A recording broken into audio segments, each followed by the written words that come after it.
I've tested a few rugged phones, but this, the Doogee S55 Lite, might turn out to be the best one so far.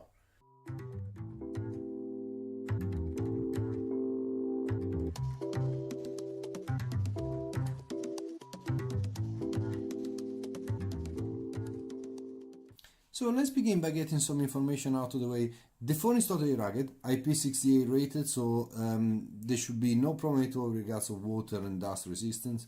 The battery is very large, 5500 mAh. It should guarantee me a good use throughout the day with no concerns about running out of juice. Cameras, 13 plus 8 at the back, and also they're using a Samsung chip, and 5 megapixel at the front. So nothing stunning, but it should be absolutely fine for the occasional pictures. 5.5 inches HD screen, 18.9, and Gorilla Glass screen. It does use a quad core, different to some using an 8 core, but I've used this type of chips before and they are absolutely fine for the normal day-to-day use or even the occasional game. 2 gig of RAM should be also fine. GPS, which also has got the GLONASS system, which is used in some countries like Russia. Dual SIM card, so brilliant in case you're using different networks. I do that. I generally have a SIM card for work and one for my personal use. So in the box we have, of course, the phone. Let's leave it there for a second. What else do we have? Okay, power adapter with retractable pin. I really like that, so it can be easily taken away and stored. Micro USB port over there on the cable. On here we have warranty card, set of instruction, quite a nifty set of instruction. Brilliant. We have a cloth, but more importantly we have a glass cover over there as well, and a SIM removal tool.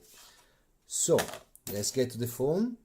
The phone itself already feels really good. In all honesty, guys, for a rugged phone it doesn't feel actually that heavy. I would say it's about 250, 280 grams, something like that, but really feels very similar to a lot of other phones that I've tried before, even not rugged. The feel is very good. The back is a sort of a heavy rubber, which should be nice and protective.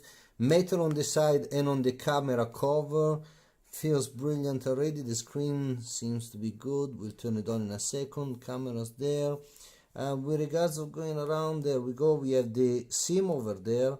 All the ports are covered by rubber lips over here, so it does create a full waterproof and dustproof system. Headphone jack, brilliant to have it. I really like that. The buttons are rugged, and I really like that, because then even in the darkness or potentially when your hands are a bit dirty, you can find them very easily. And there we go, is the power connector. After using this phone for a couple of days, I think we can put this phone within 3 categories: the good, the bad, and the superb. From a good point of view, the decision of using a quad-core processor, 2 gig of RAM, and specifications that are far from the top of the range are fully justifiable considering the price. And to be honest, the experience is fine, it's stutter-free, all applications are working well. Yes, you might need to wait a bit longer potentially for a few things to open, but you know, it's not a problem at all. The cameras are fine, again, far from top of the range, but pretty decent anyway, both the front and the back camera. I'm posting a few samples to you.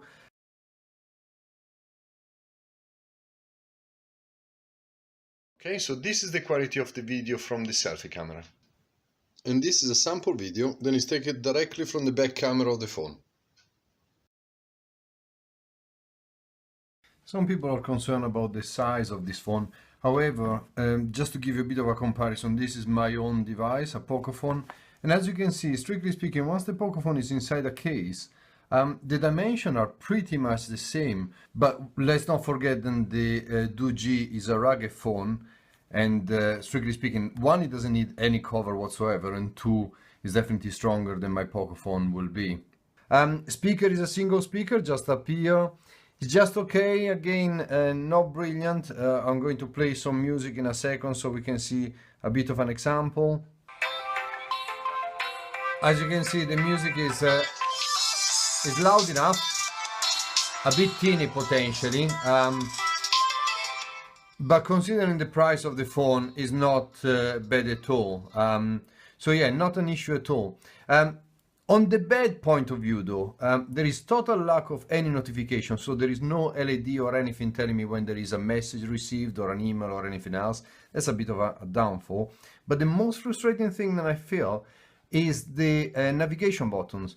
Don't know if you can spot it. On certain angles you can see that there are like 3 different dots over there, but there is no clear image of where exactly they are. So in particular the first couple of days it's quite difficult to navigate between all of them. As you can see, they are perfectly working, but it's quite difficult sometimes to see what exactly one is doing. So that's a bit of a stupid choice from Doogee. Now let's talk about the grade. The design, absolutely stunning, very well thought through. I said already before about the rugged buttons over there. The feel for the phone itself is very, very good. All the compromises that have been made are to make the phone under the 130 pounds mark, which is absolutely incredible. I mean, for the quality of it, for all the technology that is inside, this is absolutely amazing. I mean, it's not missing any feature. Potentially the only one that is missing is the NFC capability. However, even my Pocophone doesn't have near field communication. So for the price itself, I really feel that it's a bargain, and it's definitely a very sturdy phone. And even little things like a little lip, I don't know if you can see it, but it does protect the screen whenever it's put downwards. So it does protect fully the screen. So the design itself is very good. The fingerprint reader also is nice and precise. As you can see, it's also pretty quick. So no issue at all with that.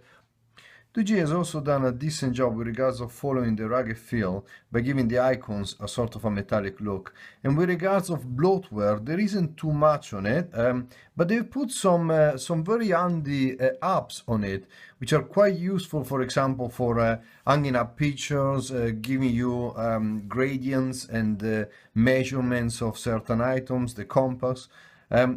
Pretty decent apps, actually.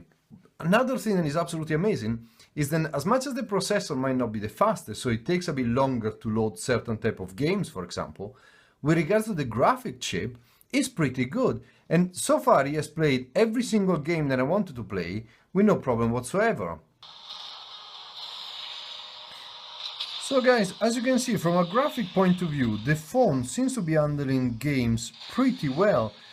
Considering the price point of this machine, the processor, the CPU might not be the strongest, but the graphic chip is doing an amazing job to be able to play games like this with so far no stutter at all.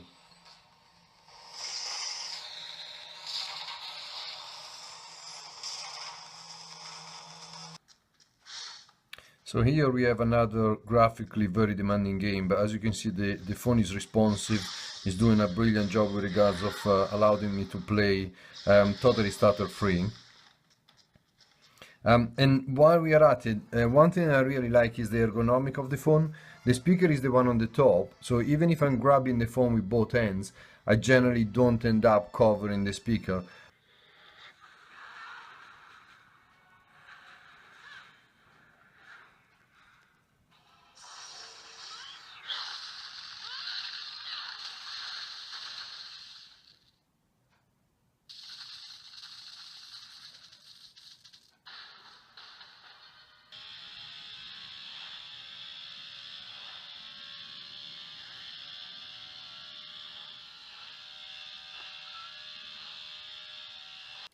So, is this a perfect machine? Well, surely not, but for £130 or thereabout, this is a stunning phone and there is an hell of a lot to like about it.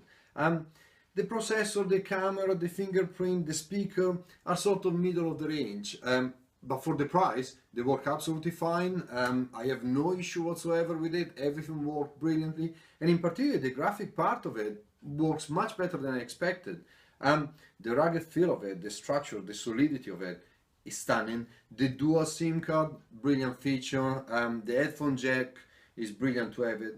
Yes, there are some a bit frustrating features like the lack of notification and the three button at the bottom here, three button at the bottom here. Well, the three navigation buttons there could have been created a bit better, but I really like it.